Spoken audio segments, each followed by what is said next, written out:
Hoy, ang bibig, Diyos ko, day. Sara mo nga, baka may pumasok na langaw. Ano tingin mo kay Adli? Si Adli? My gosh, don't tell me may gusto ka sa kanya. Ano nga tingin mo sa kanya? Tao. Gwapong tao. Gwapo niya nga, no?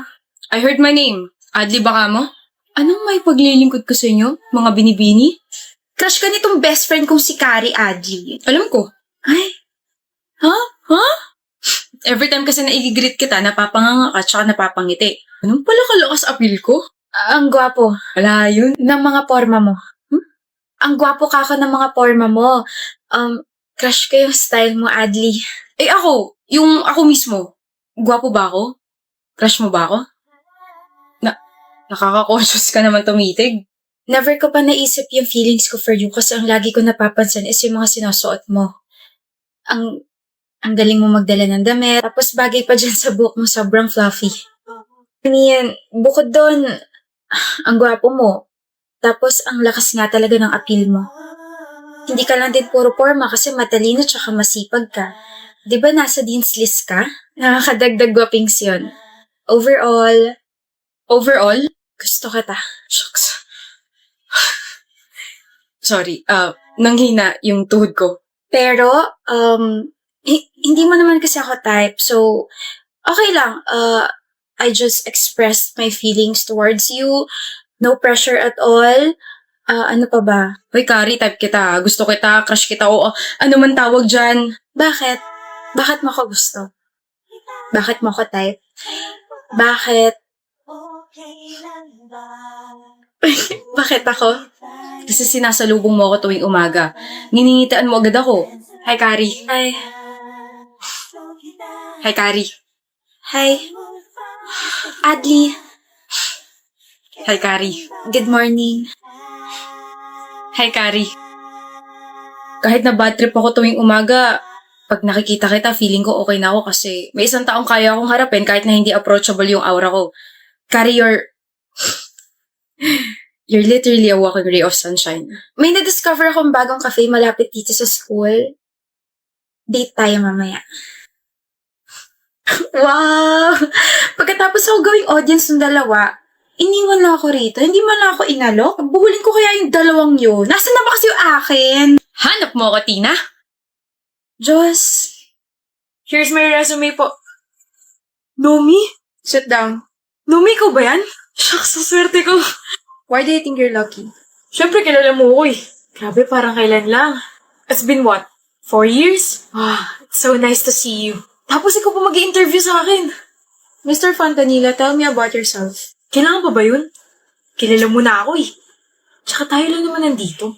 We don't have to pretend. You don't need to interview me. What are your weaknesses? Okay, fine. I'm gonna answer your questions para magmukhang professional tayo rito. Pero alam ko tanggap na ako. Weaknesses? Nothing. I have all the qualifications na kailangan ng kumpanya. I am responsible, hardworking, and smart. Why should we hire you? I know I will be the biggest win in this company. And I know I can do a great job. Thank you. We will contact you. Wait. I'm not hired, Nomi? Mr. Fontanilla, we will contact you. Bakit? Alam mo naman matalino tsaka responsable ako. Why am I not hired? Alam ko na. Is this about me rejecting you years ago? Gumaganti ka ba? Excuse me? Umamin ka sa akin dati pero nireject kita sa maraming tao. You even cried and walked out. Then ngayon nagkita tayo. At kaya hindi mo ako tinanggap sa posisyong ina-applyan ko ngayon dahil gumaganti ka. You are including your personal feelings here. You're talking nonsense. Ano? Gusto mo tayo na para hindi ka na dyan nagmumukmok? Na-reject lang kita dati tapos ganito igaganti mo? It's been years. No. Alam mo, I demand na iba na lang mag-i-interview sa akin.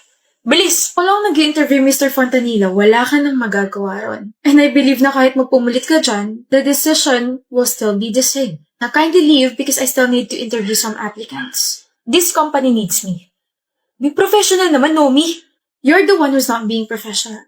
You're the one who assumed na kaya ka hindi tanggap dito dahil you rejected me years ago. When in fact, I already moved on. Ikaw na rin ang nagsabi na it's been years. So why should I be bothered? I'm just doing my job here. Hindi! Umpisa pa lang, you already lost your chance. You brought your personal feelings by calling my first name. and telling me that it's been a long time since we saw each other. Second, your answers are not convincing at all. You didn't give me any specific answers. Nomi, sa madaling salita, you are not qualified for this position. And it's Miss Nomi Maniago, Mr. Guy Fontanilla. You may now leave. Why are you still sitting there? Do you want me to call the security or what? Alis na. Next, please. Picture tayo, Megami. Seryoso ka? Oo, bakit naman? Ngayon mo lang kasi ako nausap tapos gusto mo pa mag-picture tayong dalawa. Tsaka di ba ayaw mo sa akin? What? Sino may ayaw sa'yo? You're kind kaya. Nilapitan kita kasi gusto na kita maging friend. Sige, patag na lang ako, Brea. Isasend ko to sa boyfriend ko. Sasabihin ko, may bago na ako kaibigan. Bakit hindi mo pa pinipindot? Bakit nag-ayos ka ng buhok? Huh? Bakit nung na-mention ko na isasend ko to sa boyfriend ko, bigla mong inayos buhok mo? Tapos yung ngiti mo naging pabebe? What do you mean by that? Initial reaction yun kapag magpipicture. Shut up! Initial reaction? Huwag mo sabihin sa akin na nagpapaganda ka para sa boyfriend ko. Para magustuhan ka niya, Megumi. Hindi ko talaga mag-gets point mo. I just lightly fix my hair and smile. Bobo ka kasi kaya hindi mo magets. Nagmamaang-maangan ka pa. Iniisip mo siguro na mapapansin ka niya, no? Brea, you're creating a scene. Who would have thought na ang inosenteng si Megumi ay may tinatago palang kalandian sa katawan. Gustong magpapansin sa ibang lalaki. Are you threatened? What? Galit ka ba dahil mas maganda ako sa'yo? Shut up. Kaya mo ako nilapitan hindi dahil genuine ka. Nilapitan mo ako dahil naghahanap ka ng away at gusto mo akong ipahiya sa ibang tao. Ganun mo ba kaayaw sa akin? That's not true. You know, Brea, I was hoping that we could be friends, but your craziness just ruined my hope. Ikaw pa may ganang. Sayang lang kasi matagal na kitang gusto maging kaibigan.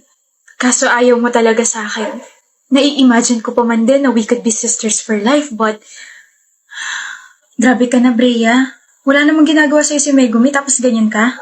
Ngumiti lang si Megumi. Tsaka tama siya. Initial reaction lang yung ginawa niya dahil may nakatutok na camera sa kanya. Okay lang ako, guys. Brea, gusto ko malaman mo na initial reaction lang talaga yung ginawa ko. Wala akong masamang intention sa'yo at sa boyfriend mo. Tsaka, Brea, may boyfriend na ako. Wala akong pake. Boyfriend na loyal at binibigyan ako ng assurance palagi. Para hindi ako matulad sa'yo na nag-overthink dahil nag-ayos na ng buhok yung kasama ko sa picture. Plastic ka? Nilapitan mo pa kasi ako na tahimik lang sa isang tabi. Yan tuloy. Sila na may ayaw sa'yo. Okay lang ako, guys.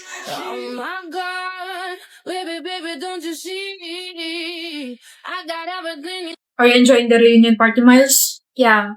I heard isa ka sa mga nag-organize nito. Napakaganda ng kabuong party, Isaiah. Ikaw rin. Napakaganda. Salamat. Buti hindi awkward para sa'yo na umatan dito. Bakit naman ako mo awkward? Dahil ba nandito ang girlfriend mo si Lily?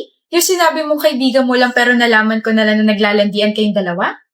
Nakakatawa lang kasi alam naman ni Lily na nag-e-exist ko pero nagmatigas pa rin siya. That's not what I meant. Then why would you say that? Wala namang rason para maging awkward. Hindi naman ikaw yung pinunta ko rito. You're still bitter. Yes, I am. You're still in love with me. I am bitter but I am not in love with you anymore. Then why are you bitter? Kasi niloko mo ko. Tinapo mo yung 3 taon natin para lang sa babaeng 2 linggo mo palang nakakasama. Miles, 1 year na kayo, no? Congrats! Kaya kong hiwalayan si Lily para mapatawad mo lang ako. Gagawin mo yun? Yes! Bakit mo gagawin yun? Dahil mahal pa rin kita, Miles. Nagsisisi na ako. Sobrang namimiss na kita. Mahal mo pa ako? Oo. I want you back. Hiwalayan mo sa harap ko. Sakto, papalapit na siya. Hi, babe. Hi, Miles. Hi, Lily. Lily? Yes, babe? I'm breaking up with you. What? Ginawa nga. Anong... I regret being with you. All this time, si Miles pa rin ang mahal ko. Ang kapal talaga ng mukha mo, Isaiah. Ano? You really think I will forgive you? Kahit maglupasay ka sa harap ko, hindi na kita tatanggapin at mapapatawad pa. Why? Because I love my boyfriend. May boyfriend ka na? Agad? Ano bang nangyayari? It takes two to tango. Magduso kayo parehas dahil sa panlulokong ginawa niyo sa akin. Love. Ambrose, you're here! Ang galing ng timing! Cheaters, this is my boyfriend, Ambrose. Love, sila yung mga cheaters na kinuwento ko sa'yo dati. Si Isaiah at si Lily. It's not so nice to meet you. Uwi na tayo? Gusto mo na ba? Oo, ang baho na rito eh. Yeah. They stink. Let's go. Isaiah, Huwag mo akong kausapin. Tapos na tayo.